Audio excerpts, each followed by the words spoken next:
আমার বন্ধুরা, আশা করি তোমরা ভালো আছো। Welcome to my channel honours Broz. আজকে আমাদের আলোচ্য বিষয় একটি সিরিয়াস বিষয়, এইস্থেটিজম। এইস্থেটিজম অর্থাৎ aesthetism movement in literature and art।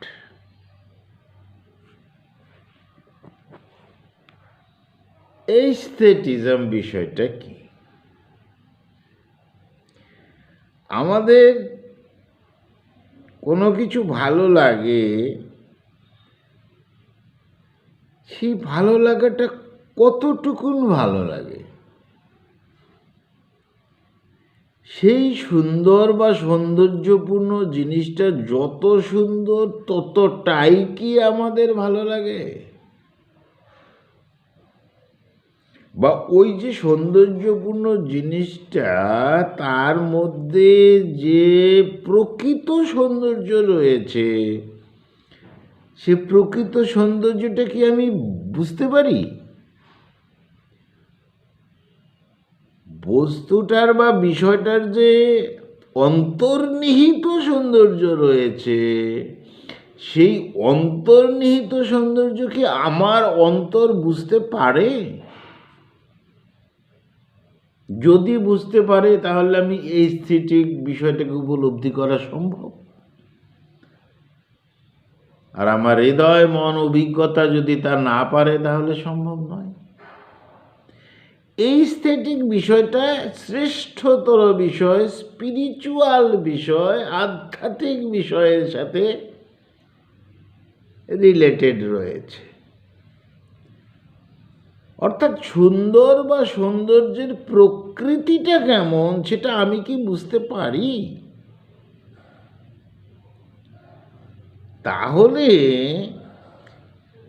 এই চরম যে সৌন্দর্যটা, সেটা আর্ট বা লিটারেচার বা সাহিত্য,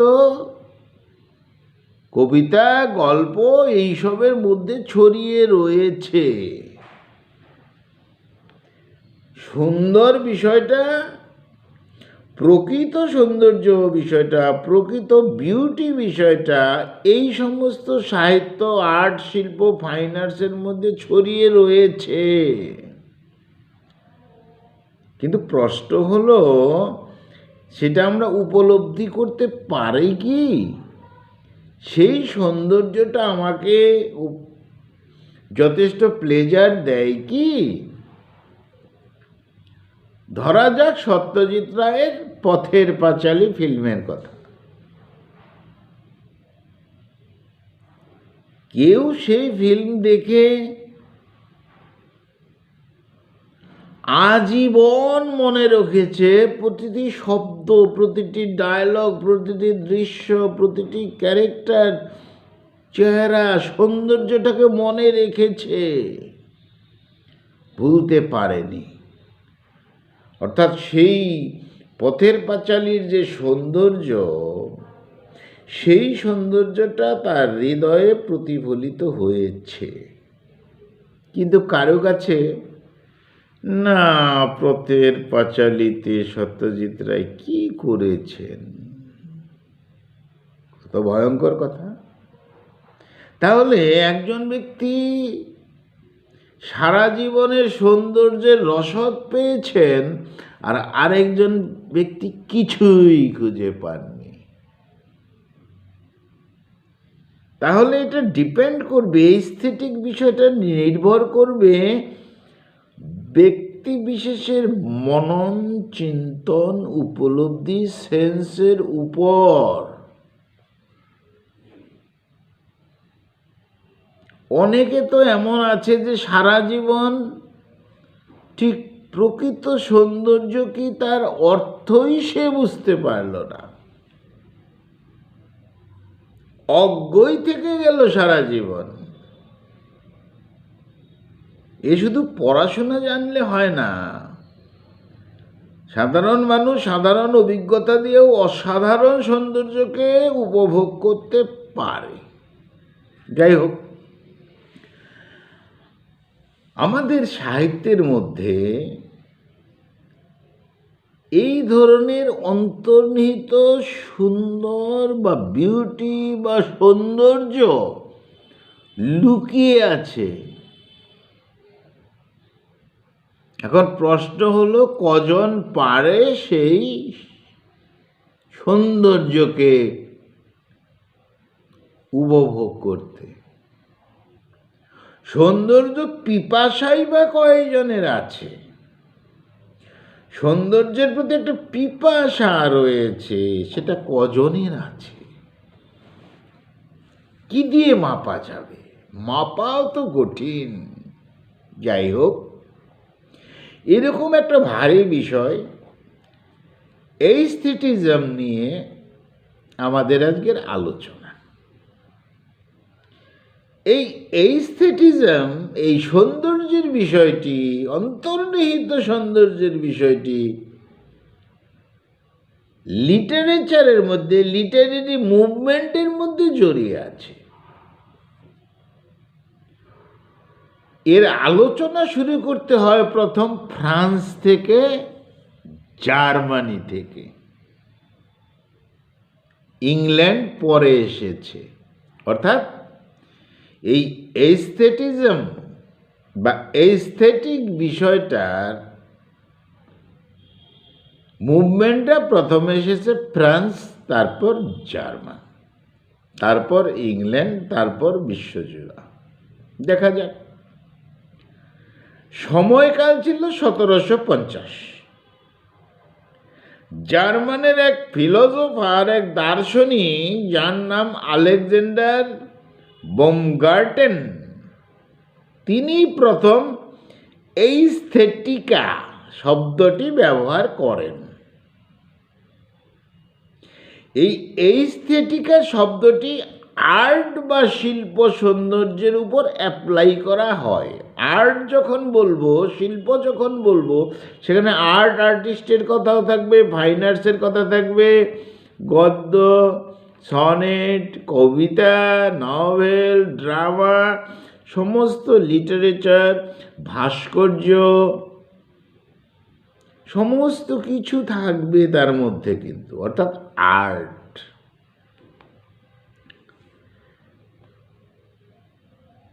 তাহলে লিটারেচারের উপর, সাহিত্যের উপর এই এইস্থেটিকা প্রয়োগ হতে শুরু করে। কে করলেন প্রথম? ফিলোসোফার আলেকজান্ডার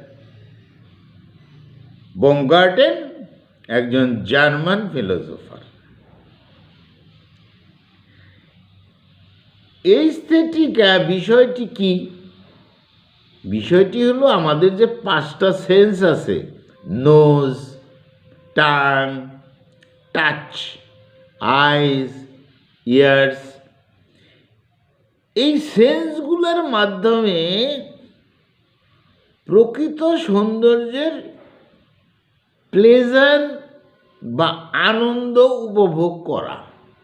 একটা জিনিস যে প্রকৃত সৌন্দর্য রয়েছে, তার অন্তর্নিহিত সৌন্দর্য আমার অন্তরে বা আমার অন্তর দ্বারা তা বুঝতে পারা সম্ভব কি না। অর্থাৎ প্রকৃত সৌন্দর্যটা, কোনো কিছুর প্রকৃত সৌন্দর্যটা আমার হৃদয় খুঁজে পেয়েছে কি? যদি পেয়ে থাকে তাহলে এস্থেটিক প্লেজার হবে, চরম আনন্দ হবে। আর তা যদি আমার হৃদয় খুঁজে না পায়, তাহলে কিছুই বোঝা যাবে না। কোনো কিছু সৌন্দর্য ভিন্ন মানুষের ভিন্ন ভিন্ন দৃষ্টির উপর নির্ভর করে। অর্থাৎ আমার দৃষ্টি একরকম, অন্যের দৃষ্টি অন্যরকম। কোনো একটা সৌন্দর্যপূর্ণ জিনিসকে প্রত্যেক মানুষ একই রকম দেখে না, সম্ভব নয়। কেন দেখে না? কারণ তার উপলব্ধি, অনুভূতি, সেন্সেস একরকম নয়। অর্থাৎ আমার দৃষ্টি যেমন, আমার আনন্দ তেমন, আমার সেন্সেস যেমন, আমার আনন্দ তেমন, আমার অনুভূতি যেমন, আমার আনন্দ তেমন। কেউ একজন গোলাপ ফুল দেখছে, বাহ ভারী সুন্দর, সে ভারী সুন্দর বলেছে, কিন্তু সে যা স্বাদ পেয়েছে অন্য একজন তার সৌন্দর্যকে, অর্থাৎ গোলাপের সৌন্দর্য থেকে আরো বেশি স্বাদ পেতে পারে। কেউ হয়তো গোলাপের সৌন্দর্যকে কিছুই মনে করলো না। বিসমিল্লাহ খান সানাই বাদক, বিশ্বের মধ্যে সর্বশ্রেষ্ঠ। তার সানাই শুনে অনেকের চোখে জল, হৃদয়ে জল, মনে অনুভব আসে। আবার কেউ কেউ অনুভব করছে যে না, বিসমিল্লাহ খানের সানাইয়ের মধ্যে কোনো প্রাণই নাই। তার মানে ওই প্রাণ, ওই যে বিউটি, ওই যে সৌন্দর্য, সেটা সবার পক্ষে খুঁজে পাওয়া সম্ভব নয়। ইচ্ছা থাকতে হবে, খোঁজ করে পাওয়ার চেষ্টা করতে হবে। কেউ একজন হয়তো দক্ষিণেশ্বর মন্দিরে গেল, তার সামনে গিয়ে দাঁড়িয়ে, মন্দিরের সামনে দাঁড়িয়ে সে বলছে, কত টাকা খরচ হয়েছে, তবে ভালোই হয়েছে এক দৃষ্টি। আবার কেউ হয়তো বলছে, বাহ কি সুন্দর শান্ত পবিত্র জায়গা, এখানে যেন মায়ের বিচরণ আছে। অর্থাৎ একজনে দেখছে ইট বালি পাথর, আর অন্যজনে দেখছে স্পিরিচুয়াল বিষয় তার মধ্যে রয়েছে। তাহলে সৌন্দর্য দেখার মধ্যে তফাৎ আছে। যে স্পিরিচুয়াল কিছু খুঁজে পেয়েছে সে এস্থেটিক কিছু খুঁজে পেয়েছে, আর যে ইট বালি পাথর খুঁজে পেয়েছে সে কি পেয়েছে তো বুঝতেই পারছো। তাহলে এরকম একটা চরম বিষয় হলো এস্থেটিক। অর্থাৎ দুজনের ভাবনার মধ্যে বড় তফাৎ থাকে।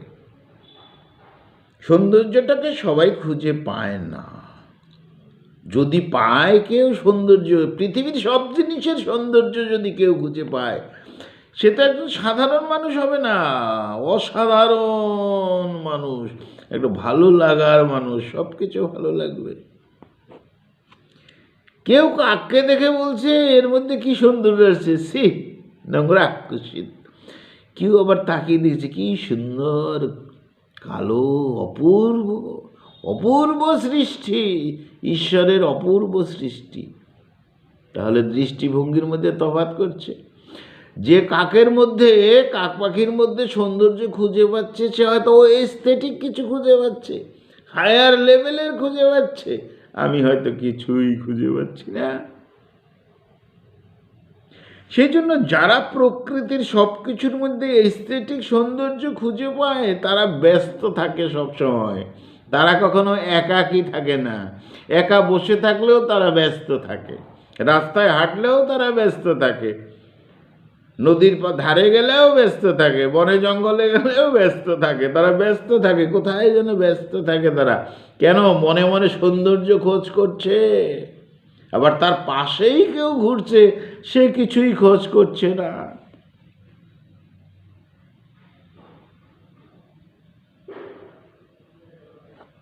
একটা গাছ, সূর্যরশ্মি গাছের ডালের ভিতর দিয়ে, পাতার ভেতর দিয়ে নিচে আসছে। কেউ ভাবছে ভালোই তো, একটু আলো দেখা যাচ্ছে, ঝিকঝিক করে পড়ছে।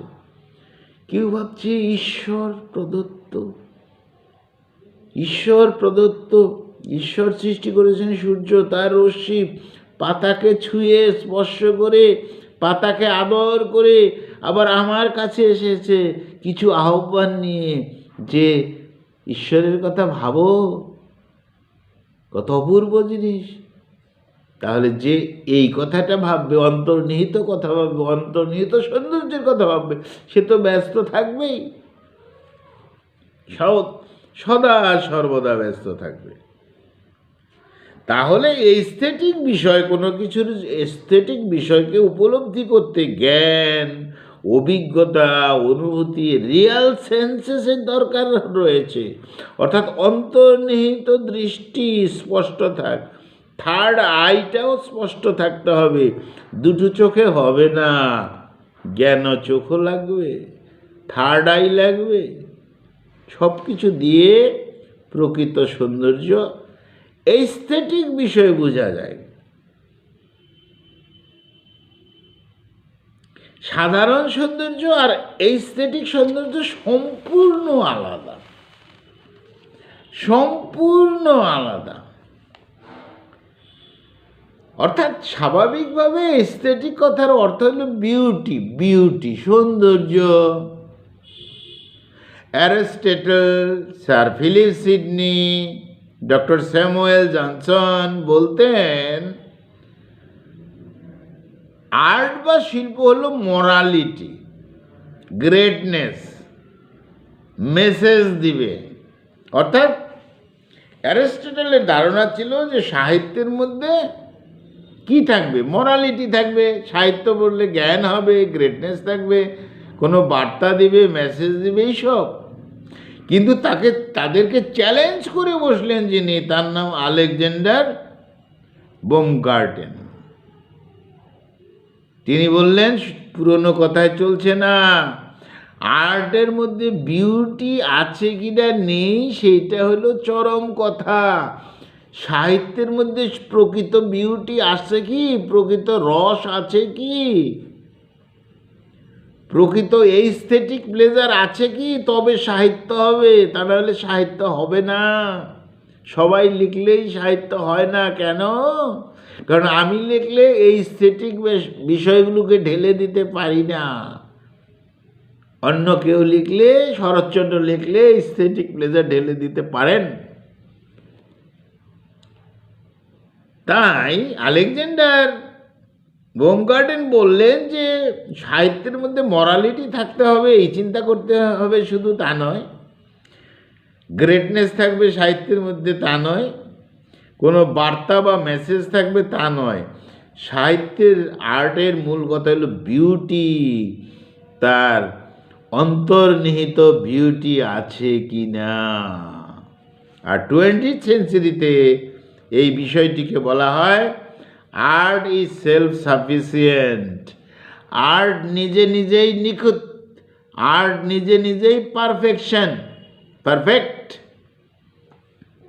যেটা প্রকৃত শিল্প সেটা পারফেক্ট। এখানে মরালিটি থাকতে হবে না। মরালিটি যদি পড়তেই হয় তাহলে রিলিজিয়াস বিষয় পড়ো গিয়ে, তার মধ্যে মরালিটি আছে। অর্থাৎ আর্ট এবং বিউটি দুয়ে মিলে এক হয়ে যাবে।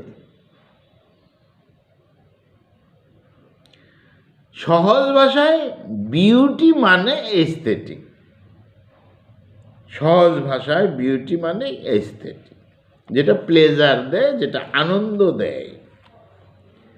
হ্যাঁ, একটা শিল্প দেখে আমাদের আনন্দ দেয়, একটা ফাইন আর্টস দেখে আনন্দ দেয়, একটা গল্প পড়ে আনন্দ দেয়, একটা সনেট পড়ে আনন্দ দেয়, একটা কবিতা পড়ে আনন্দ দেয়। তাহলে আনন্দ দেয় মানে কি আমাদের মধ্যে? অর্থাৎ ওই জিনিসগুলোর মধ্যে এস্থেটিক কিছু রয়েছে, এস্থেটিক বিউটি রয়েছে, তাই আমাদের আনন্দ দেয়, তা নাহলে আনন্দ দিত না।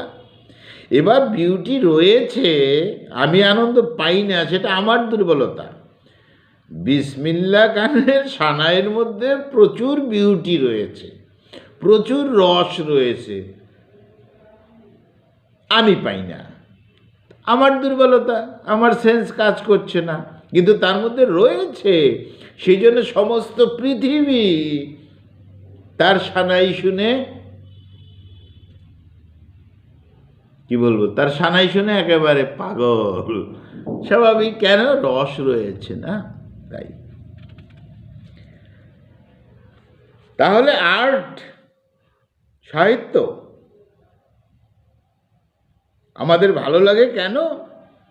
কারণ আমাদের সেন্স সেখানে প্লেজার, আনন্দ খুঁজে পায়, প্লেজার খুঁজে পায়, বিউটি খুঁজে পায়, অন্তর্নিহিত বিউটি। এই এস্থেটিক মুভমেন্ট শুরু হয়েছিল 1860 থেকে 1900 পর্যন্ত সময়কাল, 40 বছর। আর এর হেডকোয়ার্টার তৈরি হয়েছিল ফ্রান্সের রেভলিউশনের পর, অর্থাৎ 1789 পর মানুষ বিউটির খোঁজ করতে থাকে, প্লেজার পেতে চায়। কারণ তখন যুদ্ধ, দুর্ভিক্ষ, বেকারত্ব, আর্থিক অনটন এইসব চলছিল, মানুষ বিষাক্ত হয়েছিল তাদের মনটা। তাই মন চাইছিল আনন্দের কিছু চাই, আনন্দের কিছু চাই। আনন্দ কোথায়? সেই আনন্দ খোঁজার জন্য লক্ষ্য করা গেল যে হ্যাঁ, এই আনন্দ আছে সাহিত্যের মধ্যে, আছে শিল্পের মধ্যে, আছে ভাস্কর্যের মধ্যে, আছে মিউজিকের মধ্যে, আছে এই সমস্ত জিনিসের মধ্যে আনন্দ আছে। তখন এস্থেটিজম একটা স্লোগান দিল তারা, নূতন slogan, art for art shake, new term, art for art shake. শিল্পের জন্যই শিল্প, শিল্পের উদ্দেশ্যেই শিল্প। আর আগে চলছিল আর্ট ফর লাইফ শেক, এখন হয়ে গেল আর্ট ফর আর্ট শেক। তাহলে এস্থেটিক কথাটার মধ্যেই পাশাপাশি রাখা যায় যে স্লোগান, তার নাম আর্ট ফর আর্ট শেক। পরিষ্কার করে তারা মতবাদ দিল, art not for life sake but art for art sake. German philosopher Kant's একটা বই লিখলেন, ক্রিটিক অফ জাজমেন্ট, পাবলিশড হয়েছিল 1790-তে। সেখানেও এই আর্ট ফর আর্ট শেকের কথা বলা হয়। যাই হোক, সেখানে বলা হলো, অর্থাৎ ক্রিটিক অফ মুভমেন্ট বইয়ে বলা হলো, pleasures for its own shake. আনন্দটা ওই বিউটির সাথে কানেক্টিং থাকলেই আনন্দটা পাওয়া যেতে পারে। আরেকটা নাম চলে আসলো, বেঞ্জামিন কনস্ট্যান্ট। তিনি কি করলেন? 1804 এই বেঞ্জামিন কনস্ট্যান্ট তিনিও আর্টের মধ্যে এস্থেটিক খুঁজে পেয়েছেন। আর এই আর্ট ফর আর্ট শেক, এই মুভমেন্টের বিশেষ যে নাম, তার নাম হলো বডলেয়ার। তিনি, এই বডলেয়ার একজন ফিলোসফার, তিনি এই আর্ট ফর আর্ট শেক স্লোগানটাকে এগিয়ে নিয়ে যান, যে না, শিল্প সাহিত্য এর মধ্যে আছে। তারপরে এডগার অ্যালান পো, তিনি লিখলেন পোয়েটিক প্রিন্সিপাল 1850-তে। তিনি আর্টকে আর্ট হিসাবেই দেখতে বলেছেন। যাই হোক, আমরা পেয়ে গেলাম এডগার অ্যালান পোকে। এরপর আসলো ইংল্যান্ডে এসে ইংল্যান্ডে বড় নাম হলো ওয়াল্টার পেটার। তিনি লিখলেন দ্য রেনেসান্স নামে একটা বই 1873-তে। সেখানে তিনি বললেন, the love of art for its own sake. বিউটির প্রতি, আর্টের প্রতি ভালোবাসা তো থাকতেই হবে। যাই হোক, ইংল্যান্ডের এডুকেটেড মানুষ তারা এটাকে অ্যাকসেপ্ট করলেন, অ্যারিস্টটলের মতবাদটাকে একটু দূরে রাখলেন। আর এই মডার্ন পিরিয়ডে যারা আর্ট ফর আর্ট শেক, এই এস্থেটিক প্লেজারের কথা বললেন, তারা হলেন A.C. Swinburne, D.G. Rossetti, T.S. Eliot, W.B. Yeats. তারা এই আর্ট ফর আর্ট শেককে ফলো করলেন।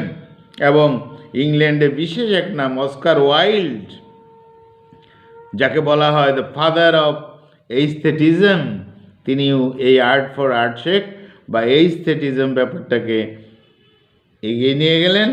তিনি একটা বই লিখলেন, দ্য স্টাডি অফ বিউটি। এইভাবে এইস্থেটিক মুভমেন্ট চলতে থাকে। তাহলে এইস্থেটিজম বিষয়টা সারাক্ষণ বুঝিয়েও বোঝানো সম্ভব না যদি বোঝার মানসিকতা না থাকে। আমি যদি বুঝতে না চাই যে বিউটির মধ্যে অন্তর্নিহিত কি আছে, সেটাকে যদি বুঝতে না পারি, এর জন্য ভালো মন চাই, সহজ সরল মন চাই, সহজ সরল কল্পনা চাই, বিশ্বাস চাই, লিটারেচারের উপর বিশ্বাস, সাহিত্যিকদের উপর বিশ্বাস, আর্টের প্রতি বিশ্বাস, তার কলা কৌশলের প্রতি বিশ্বাস এবং সর্বোপরি স্পিরিচুয়াল কোনো কিছুর উপর বিশ্বাস। এস্থেটিক প্লেজার থাকলেই ভালো লাগা, ভালোবাসাটা বেশি ভালো করে হয়। অর্থাৎ ঈশ্বরের সৃষ্টি সমস্ত জিনিসের মধ্যে সৌন্দর্য আছে, কিন্তু সেই প্রকৃত সৌন্দর্য, অন্তর্নিহিত সৌন্দর্য আমি বুঝতে পারছি কি না। যদি বোঝা যায়, আমার অনুভবের মাধ্যমে, আমার সেন্সের মাধ্যমে আমি যদি বুঝতে পারি, তবে আমি এস্থেটিক প্লেজার ধরতে পারবো। আর তা না হলে আমাকে নিরস একটা বিষয় দেখতে হবে। যাই হোক বন্ধুরা, এই নিয়ে আরও অনেক কথা রয়েছে, তবু আজকের ভিডিও এখানেই শেষ করতে হচ্ছে। আজকে আমাদের আলোচ্য বিষয় ছিল aestheticism, art for art sake. বন্ধুরা ভালো থেকো, আমার চ্যানেলটা সাবস্ক্রাইব করো। Thank you.